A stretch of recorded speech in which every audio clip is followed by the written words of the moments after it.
Salut à tous et à toutes, c'est Nicolas et nous voilà dans une nouvelle vidéo qui tentera de répondre à 6 questions-réponses de qu'est-ce que l'univers.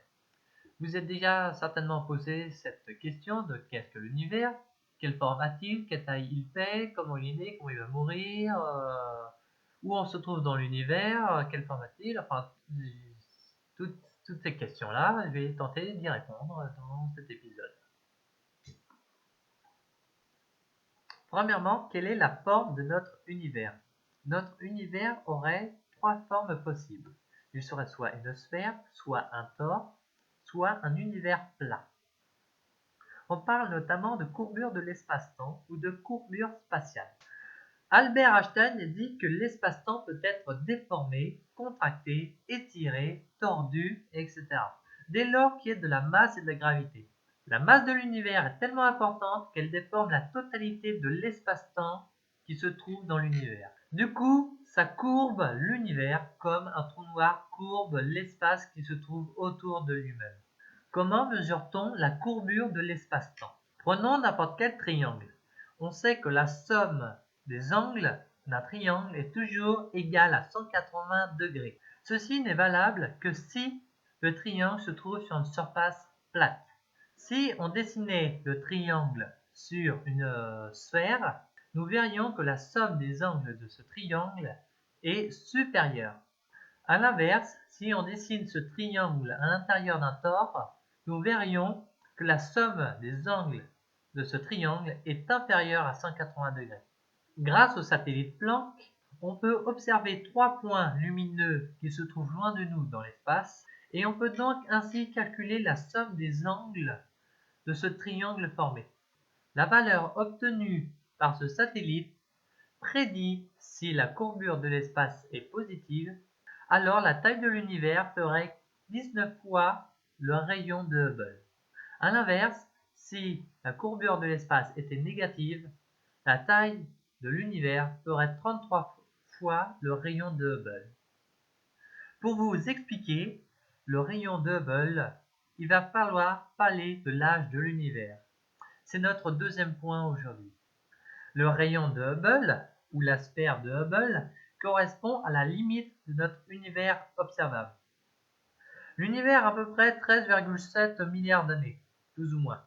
La distance que la lumière a parcourue pendant ce temps correspond au rayon de Hubble, ce qui correspond à 13,7 milliards d'années-lumière de rayon.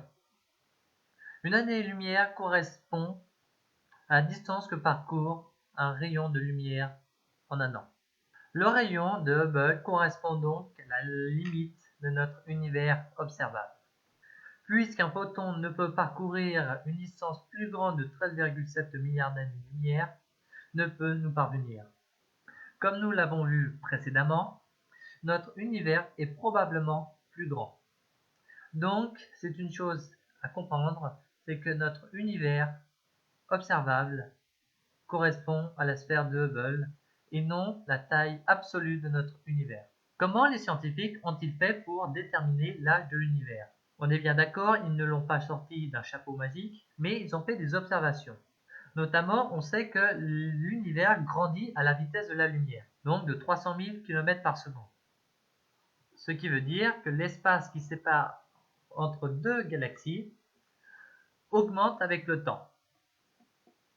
Aujourd'hui, le taux d'expansion de l'univers est d'à peu près de 75 km par seconde par million de parsecs. Un parsec, ça fait 3,2 années-lumière, soit 1 million de parsecs, 3,2 millions d'années-lumière. L'espace qui sépare entre deux galaxies, par exemple nous et notre galaxie, augmente avec le temps. Le taux d'expansion de l'univers est d'à peu près 75 km par seconde par million de secs. 1 million de parsecs, ça fait à peu près 3,2 années-lumière de distance. Donc 1 million de parsecs, ça correspond à 3,2 millions d'années-lumière de distance.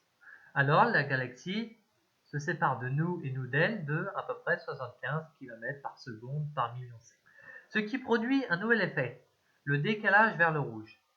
La galaxie produit plus ou moins une lumière vers le bleu, blanche-bleue, mais avec cette vitesse qui est relativement élevée, le spectre se décale. Donc c'est-à-dire que ce qui est bleu commence à tendre vers le rouge et tout ce qui était ultraviolet et tout ce que nous ne voyons pas devient bleu, etc. Ça fait un genre de cascade. Ce décalage vers le rouge est de plus en plus prononcé plus on regarde loin. La plus vieille galaxie, qui se trouve à peu près à 13 milliards d'années-lumière de nous, soit 700 millions d'années après la naissance de notre univers. Le décalage vers le rouge est tellement prononcé que quand nous voyons cette galaxie très rouge profond, c'est en fait des rayons UV que nous voyons. C'est pour dire que le décalage vers le rouge est très puissant. Mais on peut remonter encore plus loin.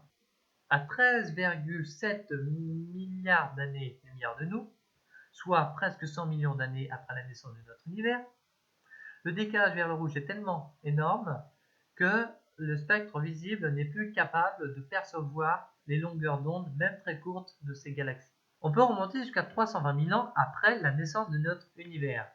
Nous voyons le fond diffus cosmologique, ou CMB. C'est aussi la première image de notre univers. L'univers n'a pu fournir de photons avant cette date puisque la matière était trop dense pour pouvoir libérer ces photons. Soit la distance qui nous sépare de cet événement se déplace très vite, presque à la vitesse de la lumière. La fréquence reçue aujourd'hui par la sonde WMAP reçoit le fond diffus cosmologique à une fréquence de environ 73 GHz, alors que la fréquence originelle était de plusieurs milliers de THz, soit 1 million de GHz. Les scientifiques, en essayant de chercher quel est l'âge de l'univers de manière quasi exacte et le taux d'expansion de notre univers, plus on regarde une galaxie loin de nous, plus elle va vite.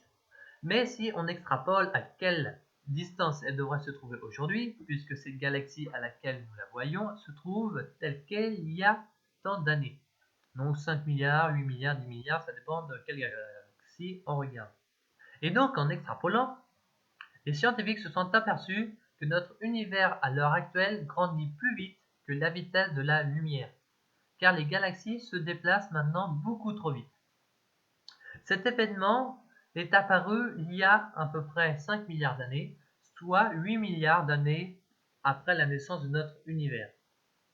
Cette expansion accélérée serait due à l'énergie noire, ce qui ouvre donc un nouveau chapitre de quoi est composé notre univers, puisque l'énergie noire est une composante essentielle de notre univers. Alors, de quoi est composé notre univers? Dans notre univers, il y a à peu près 0,03% de la masse totale de notre univers et des éléments lourds. Quand je parle d'éléments lourds, je parle d'éléments plus lourds que l'hélium, c'est-à-dire le lithium, jusqu'à l'uranium ou le plutonium, tout ce que vous voulez, le fer, le cuivre, le nickel, enfin tout ce qui est plus lourd que l'hélium. Ensuite, notre univers est composé de 0,3% de neutrinos. Ensuite, on passe aux étoiles, 0,5% de la masse totale de notre univers. Et enfin, notre univers est composé de 4% d'hydrogène et d'hélium. Tout ça, c'est la matière ordinaire ou la matière hadronique, qui veut dire qu'elle est essentiellement composée de protons, de neutrons et d'autres particules comme le muon, etc. Mais bon, il y en a très très peu.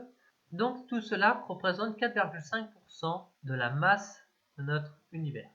Ensuite, on a la matière noire qui compose à peu près 25% de la matière noire de notre univers. Cette matière noire, elle est responsable aux galaxies qui tournent trop vite sur elles-mêmes. Mais le détail de cette matière noire, j'expliquerai juste après. Ensuite, nous avons l'énergie noire qui compose essentiellement l'univers à près de 70% de la masse ou de l'énergie de notre univers. L'énergie noire est l'énergie nécessaire pour que l'espace puisse grandir. Car dans l'univers, il y a énormément de matière, donc il y a énormément de force gravitationnelle qui est en jeu. Car pour pouvoir séparer deux corps liés par la gravité, ou par une force quelconque, il faut de l'énergie. Un peu comme sur Terre, si vous voulez décoller d'1 kg à 1 mètre de hauteur, il faut bien de l'énergie. Et donc, quand deux corps sont séparés par une distance et que cette distance les sépare, il y a donc de l'énergie qui est fournie à ce système. Et donc, c'est ça, l'énergie noire. Il y a 5 milliards d'années, soit 8 milliards d'années après la naissance de notre univers, la force gravitationnelle et l'énergie noire compensaient la force gravitationnelle. Mais avant que l'univers ait atteint ces 8 milliards d'années d'âge, notre univers a eu une phase de décélération, c'est-à-dire que l'univers grandissait moins vite que la vitesse de la lumière. Mais après 8 milliards d'années, l'énergie noire a commencé à être plus puissante que la force gravitationnelle. Ce qui a eu pour effet, du coup, de rattraper le retard et de faire grandir l'espace plus vite que la vitesse de la lumière. Car l'espace peut s'étendre plus vite que la vitesse de la lumière, même de manière instantanée. Si on extrapole quelle forme aura notre univers dans tant de milliards d'années, il y a 3 modèles possibles. C'est soit notre univers continue de s'expandre et à un bout d'un moment il n'y a plus d'énergie noire, ce qui a pour effet du coup que la gravité soit totalement majoritaire et du coup l'univers se contracte. Puis deuxième cas, c'est soit l'énergie noire continue à submerger de nulle part et notre univers continue à progresser et à s'étendre de plus en plus vite de manière croissante et régulière. Troisième cas, l'énergie noire apparaît de manière proportionnelle à l'espace qu'il y a. Donc, plus il y a d'espace, plus il y a d'énergie noire. Donc, plus l'espace grandit vite. Du coup, plus l'espace s'étend d'autant plus vite qu'il y a d'énergie noire et c'est une boucle sans fin qui a pour effet d'étendre l'univers de manière exponentielle et tendre vers l'infini. L'épisode s'achève là-dessus. Ne vous inquiétez pas, le deuxième épisode va bientôt arriver, qui continuera à parler de qu'est-ce que l'univers en 6 questions-réponses, puisqu'aujourd'hui nous n'avons vu que 3 questions-réponses. Et donc dans le prochain épisode, parlera de matière noire, de comment l'univers est né, et quelle est la fin de l'univers et le bruit de l'univers. Si vous avez aimé ou pas ma vidéo, mettez un pouce vert ou un pouce rouge. Écrivez un commentaire. Si vous avez des idées de vidéos que je pourrais faire, mettez-le en commentaire, soit sur Facebook, soit sur YouTube, soit sur Twitter. Et donc, qu'est-ce que je peux vous dire? Abonnez-vous, ça me fera beaucoup plaisir. Et donc, moi, je vous dis à la prochaine fois. C'était Nicolas et portez-vous bien.